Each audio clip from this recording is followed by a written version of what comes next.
Hi சுகோ சிலர் எப்படி இருக்கீங்க? எப்பவும் கேட்கறது தான். அப்படியே கமெண்ட் பண்ணிட்டு அந்த ஹை பட்டனையும் கொஞ்சம் தட்டி விட்டுருங்க. நாம இதுக்கு முன்னாடி ஒரு ட்ராமா பார்த்துட்டு இருந்தோம்ல, ஒரு ஃபேண்டஸியான ட்ராமா. அதோட அடுத்த பார்ட்ட தான் நம்ம பார்க்க போறோம். லாஸ்ட் எபிசோட்ல என்னாச்சுன்னா, நம்ம ஹீரோயின் வந்துட்டு அந்த பழங்குடியின ட்ரைபை சேர்ந்தவங்க கடத்திட்டு போயிட்டு அட்டாக் பண்ணிட்டு இருந்தாங்க. அது ஏதோ பூஜை பண்ணிட்டு இருந்தாங்க. ஹீரோ வந்துட்டு அவன் அட்டாக் பண்ணும்போதெல்லாம் மின்னல் வந்து அவனை அட்டாக் பண்ணும். அதுக்கு பின்னாடி இருக்கிறது என்னன்னா, அவன் வந்து ஹியூமன் அட்டாக் பண்ணா கடவுள் வந்துட்டு இவனை அட்டாக் பண்ற மாதிரி இருக்கும். அங்க இருக்கிறவங்க எல்லாம் ஹியூமன் தானே, அதனால ஒவ்வொரு அட்டாக்கும் அவன் மேல விழுந்து ஒரு மாதிரி பாதிக்கப்பட்டுட்டு இருந்திருப்பான். இப்போ 100 வருஷத்துக்கு முன்னாடி என்ன நடந்துச்சு அப்படிங்கிற மாதிரி காட்டுறாங்க. முன்னாடி 2 குழந்தைங்க காட்டியிருப்பாங்கல்ல, கைகள் இல்லாம. அந்த 2 குழந்தையும் ஹீரோயின் கிட்ட தான் இருந்திருக்கு. ஹீரோயின் வந்துட்டு இப்ப ஹீரோ இருக்கான்ல, அந்த இடத்துல தான் அவ குடும்பமே அங்க தான் இருந்திருக்கு. அப்போ வந்துட்டு அந்த ரெட் கலர் பேய் பிசாசு இருக்குல்ல, அது வந்துட்டு ஹீரோயினோட உடம்ப தேடி அவ உடம்புக்குள்ள பூந்திருக்கு. அப்போ அவளுக்கு ஒரு கனவு மாதிரி வருது. இந்த உடம்புக்குள்ள யாரு நான் கனவு எதுவும் கண்டேனா, ஆமா இப்போ நீயும் நானும் ஒன்னாயிட்டோம். நம்ம தான் இப்போ 2 பேருமே ஒரே உடம்புல தான் இருக்கோம். என்ன நீ வெளியில கொண்டு வரலாம், நீ நினைச்சா மட்டும்தான் முடியும் அப்படிங்கிற மாதிரி அது போல மேனிப்புலேட் பண்ணிட்டு இருக்கு. அதுக்குள்ள ஹீரோயினோட தம்பி வந்துட்டு எழுப்பி விட்டுறான். ஐயோ என்னோட அக்காவுக்கு ஏதோ ஆயிடுச்சு அப்படிங்கிற மாதிரி, செத்து போயிட்டாளா அப்படின்ட்டு எழுப்பி விட்டுறான். சாகலாம் போலடா, ஏதோ ஒரு கனவு கண்டுட்டு இருந்தேன், எங்க அவ அப்படிங்கும்போது அவ போயிட்டு கிராம தலைவரை கூட்டு வர போயிருக்கா. நீ ஏதோ செத்து போயிட்ட அப்படின்ட்டு அந்த குட்டி பாப்பா போயிட்டு கிராம தலைவரை கூப்பிட்டு வருது. ஐயோ என்னம்மா நீ நல்லா இருக்கிற, நீ செத்து போயிட்ட அப்படின்ட்டு இங்கே ஒரு ரவுடி பையன் இருக்கான்ல, அவன் வந்துட்டு உன்னோட வீட்டை எடுத்துக்கலாம் அப்படிங்கிற மாதிரி பிளான் பண்ணி இங்கே வந்துட்டு இருக்கான் அப்படின்னு சொல்லும்போது அவனை எதிர்த்து சண்டை போட்டே ஆகணும் அப்படிங்கிற மாதிரி அங்கே எல்லாரும் கையில் குச்சி வச்சுட்டு நின்றுட்டு இருக்காங்க. அதுவும் நம்ம கிராம தலைவர்லாம் வந்து நின்றுட்டு இருக்காங்க. அவங்க பார்த்தா நல்லா பல்காக வந்து ஹல்க் மாதிரி வராங்க. அவங்கள பார்த்துட்டு கிராம தலைவர் நான் இவங்களை பாதுகாத்தே தீர்வாங்கும் போது, நீயே என்கிட்ட கடன் வாங்கியிருக்க, கடன் வாங்குறது வேற பாதுகாக்கிறது வேற அப்படின்னு நினைக்கும்போது அந்த ஆளை எட்டி ஒரே உத விட்டுறாங்க. விட்டதுக்கு அப்புறம் பொசுக்குன்னு நம்ம ஹீரோனை கத்தியால சொருவிடுறானுங்க. அப்போ உள்ள இருக்கிற பேய் என்ன பண்ணுதுன்னா, இவ இப்போ செத்து போயிட்டானா நம்மளும் வெளியில் வர முடியாது, நமக்கான உடல் கிடைக்காது, அதனால இப்போ இவளை காப்பாற்றியே ஆகணும் அப்படின்ட்டு காயத்தை ஆற வச்சுட்டு இருக்கு. ஆனால் அவன் என்ன பண்ணுறான்னா, இப்போ ஏதாவது ஒரு ஹெல்ப் வேணுமே அப்படின்ட்டு அவங்களுக்கு வந்துட்டு அந்த விசிலை யாரோ கொடுக்குற மாதிரி காட்டுறாங்க. யார் கொடுத்தா அப்படிங்கிறத காமிக்கல. உடனே அந்த விசில் எடுத்து ஊதும் போது நம்ம ஹீரோ வந்து நிற்கிறான். ஹீரோ வந்து நின்னோடனே யார் அது வெள்ள முடி வச்சுட்டு வந்து நிற்கிறது அப்படின்ட்டு, நான் இவங்களை அட்டாக் பண்ணியே தீருவேன் அப்படின்ட்டு அந்த ஹல்கெல்லாம் அட்டாக் பண்ண போகும்போது ஒரு தட்டில் அப்படியே மேலே பறக்க விட்ருவான் பாருங்களேன், வானத்தில் போய் மறைஞ்சு போயிடுவாங்க. ஆனால் இவன் அட்டாக் பண்ணது வந்துட்டு ஹியூமன் இல்லை, இவனை மின்னல் வந்து அட்டாக் பண்ணி அவனும் அந்த இடத்துல மயக்கம் போட்டு விழுந்துறான். என்னடா இது பொசுக்குன்னு என்னையும் காப்பாற்றினான், இவனும் மயக்கம் போட்டு விழுந்துட்டான், யாரா இவன் அப்படிங்கிற மாதிரி பார்த்துக்கிட்டு அந்த குட்டி பசங்களாம் இந்த ஆள் பார்க்க ரொம்ப அழகாக இருக்கிறான் அப்படின்னு சொல்லி உள்ள ட்ரீட்மெண்ட் பண்ணுறதுக்காக இழுத்துட்டு போகிறாங்க. அப்போது பசங்கள்லாம் வெளியே அனுப்பிச்சிட்டு இவன் இவ்வளோ அழகாக இருக்கான் என்ன பண்ணுறது அப்படிங்கிற மாதிரி அப்பா அவளுக்குள்ளே இருக்கிற பேய் பேச ஆரம்பிக்குது. அவனை கொன்னுடு அப்படின்ட்டு கத்தி எடுத்து சொருவ போகுது. உடனே இவ தடுத்து நிப்பாட்டி எனக்குள்ளே யார் இருக்காங்கும்போது நானும் நீயும் ஒன்று தான், இவன் இருந்தானே இப்போ நமக்கு அது பிரச்சனை, இவன் வந்துட்டு கடவுள், நம்ம வந்துட்டு பேய், இவன் கண்டுபிடிச்சிருவான், அதனால இவனை கொல்லலாம் அப்படின்னு சொல்லும்போது இவன் என்னை காப்பாற்றிருக்கான், இவன் எப்படி நான் கொல்றது அப்படிங்கும்போது அப்போ அவன் காயத்தை சரி பண்ணது யாரு, இது பிரச்சனைக்குரிய விஷயம் அப்படின்னு சொல்லிட்டு கொல்லலாமா வேணாமா அப்படின்ட்டு அந்த அந்நியன் ஆல்டர் ஈகோ மாதிரியே இங்கே குத்த போறா திடீர்னு தடுத்து நிப்பாட்றா இப்படியே நடந்துட்டு இருக்கு. ஒரு கட்டத்துக்கு மேலே ஹீரோவை எழுந்திச்சிடறான். அப்போ அந்த பேய் வந்துட்டு நார்மல் ஆயிடுது.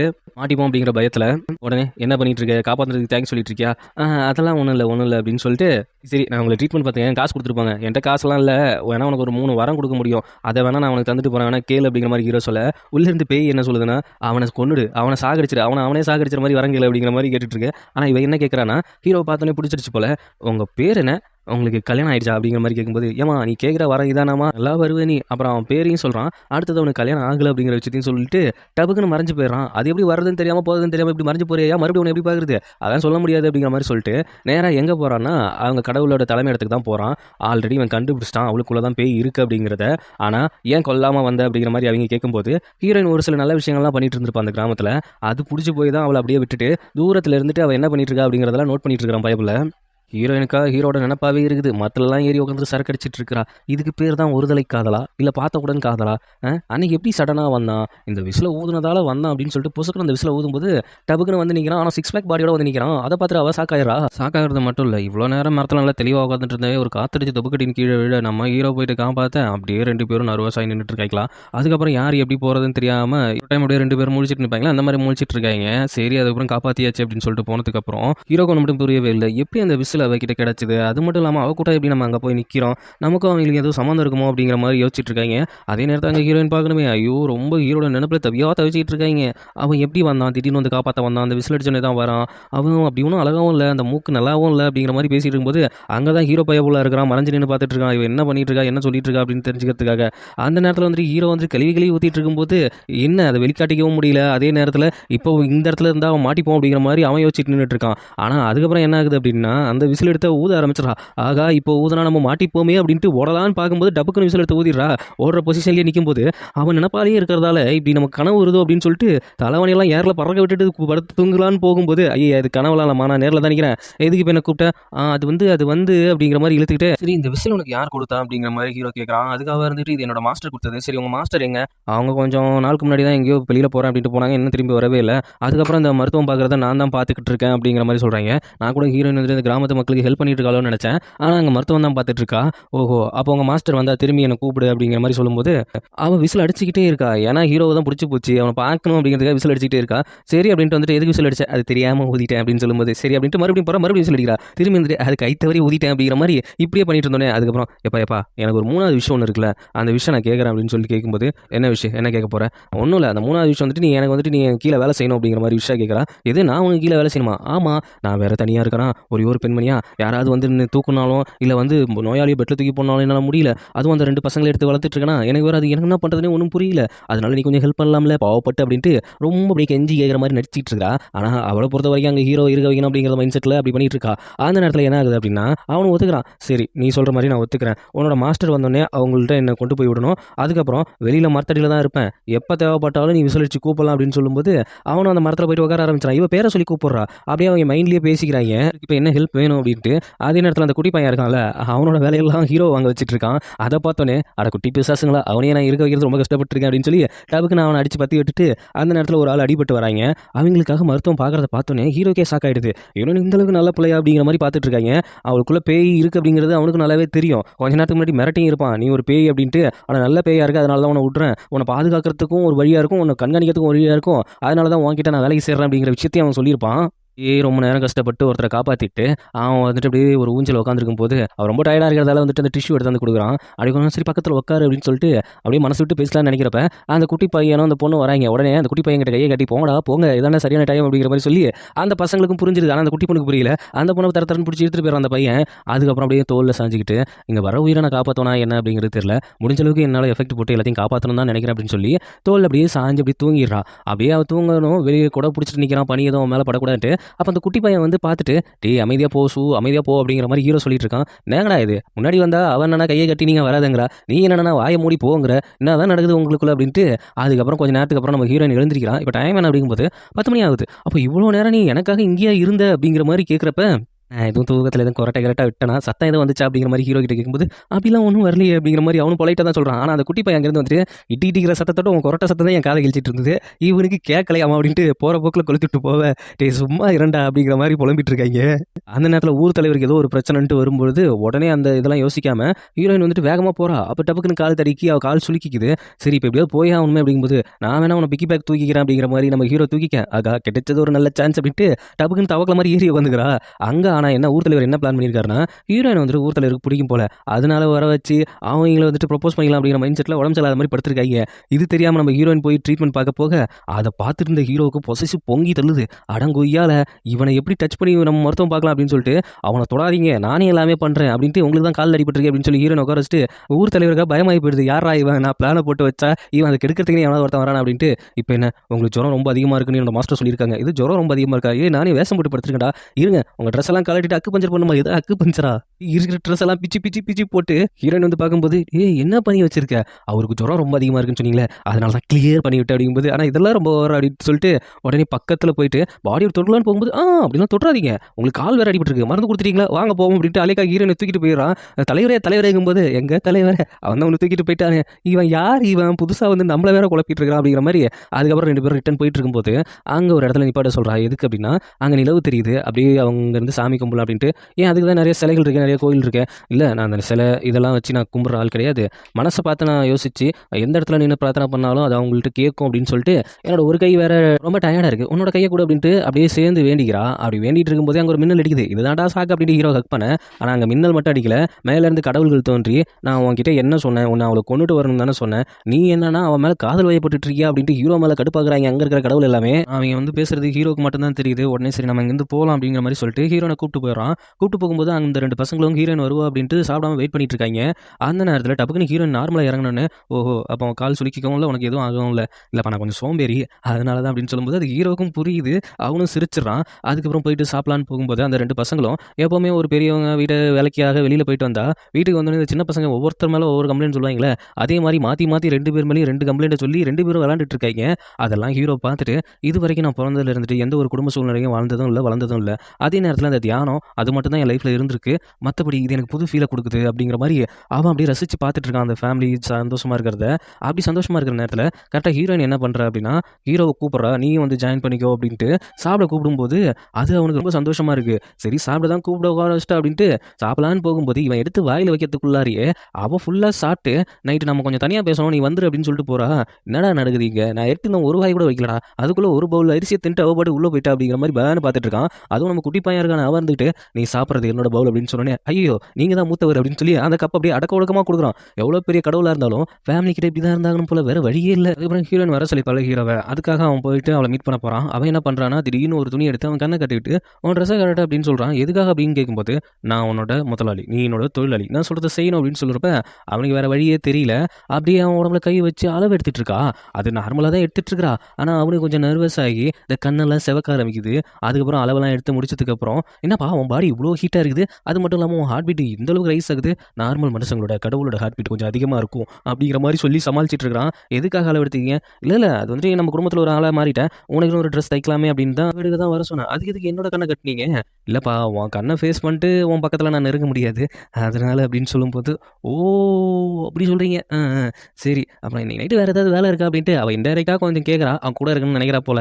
ஆனா, ஆமா வெளியில கதவ பாதுகாக்கணும் அப்படின்னு சொல்லிட்டு பொசுக்குன்னு போயிடுறான். லூசு பையன் இவன் கடைசி வரைக்கும் டியூப் லைட் தான் போல அப்படிங்கிற மாரி செம கடுப்புல இருக்கா ஹீரோயின். பட் அதுவும் கொஞ்சம் சந்தோஷமா தான் இருக்குது அவளுக்கு. ஒரு நாள் வந்துட்டு ஹீரோயின பார்க்க வரலாம் அப்படின்னு வரும்போது, அவன் என்ன பண்றான்னா, அந்த இலையெல்லாம் பிச்சு போட்டு காதல் சேருமா சேராதா, காதல் சேருமா சேராதா அப்படின்ட்டு ட்ரை பண்ணிட்டு இருக்கா. அப்படி பண்ணும்போது ஒரு கூட தவைய பிச்சு எறிஞ்சுட்டா. அவளுக்கு ஏத்த மாரி எந்த ஒரு ரிசல்ட்டுமே வரலங்கிறதால இன்னும் பிச்சுக்கிட்டு இருக்கா. இத வெளியில இருந்து ஹீரோயின் கேட்டுட்டு ரொம்ப சந்தோஷப்பட்டுட்டு இருக்கான். லாஸ்ட்டா ஃபைனலா ஒரு இலையில வந்துட்டு காதல் சேரும் அப்படிங்கிற விஷயம் வந்துருது போல.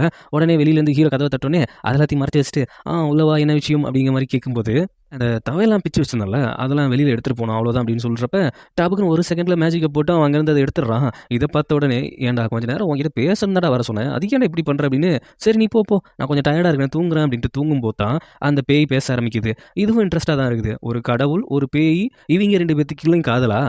இது கண்டிப்பா நடக்கவே நடக்காது. இங்க பாரு, என் உடம்புக்குள்ள நீ இருந்துக்கலாம். நீ என் உடம்புக்குள்ளேயே வாழ்ந்துக்கலாம். ஆனா, என்னை எப்பவும் நீ கெட்டவளா மாத்தக்கூடாது. அப்படி மாத்துனீன்னா, நானே உன்ன கொன்றுவேன். என்னையே நான் அழிச்சுப்பேன் அப்படின்னு சொல்லும்போது, நான் ரொம்ப பாவப்படுறேன் உன்ன பார்த்து அப்படிங்குது அந்த பேயி. என்ன பார்த்து நீ ஏன் பாவப்படணும்? பாவப்படுறேன்னா எந்த அளவுக்கு தெரியுமா?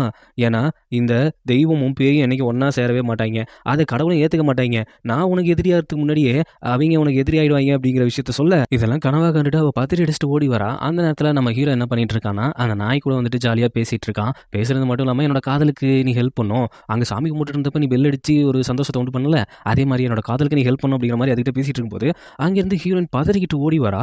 அவளுக்கு என்னாச்சோ ஏதாச்சோன்ட்டு இவனும் கொஞ்சம் ஷாக்ல இருக்கும்போது, மேலேருந்து ஒரு விண்கல் வந்துட்டு நம்ம ஹீரோயின நேரா அட்டாக் பண்ண வருது. அந்த நேரத்துல கரெக்ட்டா ஹீரோ உள்ள புகுந்து அத தடுத்து நிப்பாட்டிடுறான். உனக்கு எதுவும் ஆகலையா அப்படின்ட்டு. அவளும் பதட்டப்பட்டுட்டு தான் வரான். உனக்கு எதுவும் ஆகலையா அப்படின்னு சொல்லிட்டு. அப்பதான் தெரியுது இது மேலேருந்து நம்ம கடவுள்கள் பண்ண வேலை அப்படின்னு முறைக்கிறான். இந்த வேலை நீங்க தானே பண்ணீங்க அப்படின்ட்டு. நீ என்னதான் சொன்னாலும் ஒரு பேயா இருந்தாலும், மனுஷனா இருந்தாலும் கடவுளோட வந்துட்டு காதல் கொள்ள முடியாது அப்படின்னு சொல்லும்போது, அவனுக்கு அப்படியே டென்ஷன் ஆகுது. என்ன பண்றதுன்னு தெரியாம, அந்த நேரத்துல குட்டி பசங்களும், அதுக்கப்புறம் அந்த ஊர் தலைவர் இருக்கார்ல, அவரும் வராய்ங்க. என்ன விஷயம்னா, நீ ஹீரோயினோட பிறந்த நாள் போல. அது எதுக்கு கொண்டாடிக்கிட்ட அப்படின்ட்டு ஹீரோயின் சொல்லும்போது, உனக்காக நான் ஒரு சில கிஃப்ட் எடுத்துட்டு வந்திருக்கேன். அது மட்டும் இல்லாம இன்னொரு விஷயமும் சொல்லணும்னு நினைக்கிறேன் அப்படின்னு சொல்லிட்டு, மண்டி போட்டு ஒரு ஹேர் பின் எடுத்துட்டு, நீ என்ன கல்யாணம் செஞ்சுக்க விரும்புறியா அப்படின்னு பொசுக்குன்னு கேட்டுறாரு அந்த ஆளு. இத பார்த்தோனே குட்டி பசங்களுக்கே ஷாக்கு. என்ன இந்த ஆள் இப்படி சொல்லிட்டான் அப்படின்ட்டு. உடனே ஹீரோ என்ன யோசிக்கிறான்னா, இப்படி இருந்தாலும் இவளுக்கு ஆபத்து நம்ம கூட இருந்தா, அதனால இவரு மாரி ஒரு நல்ல ஆள கல்யாணம் பண்ணி வச்சிடலாம் அப்படிங்கிற மாரி யோசிச்சிடுறான். அதே நேரத்துல ஹீரோயினும் என்ன யோசிக்கிறான்னா, இந்த நேரத்துல இவன் என்ன சொல்லுவான்? வாய தொறக்கணுமே அப்படிங்கிற மாரி அப்படியே யோசிச்சுட்டே நின்னுட்டு இருக்கா. அவன் என்ன சொல்றான்னா, ஆமா அவர் நல்லா படிச்சவரு. அது மட்டும் இல்லாம ஊர் தலைவரா இருக்காரு.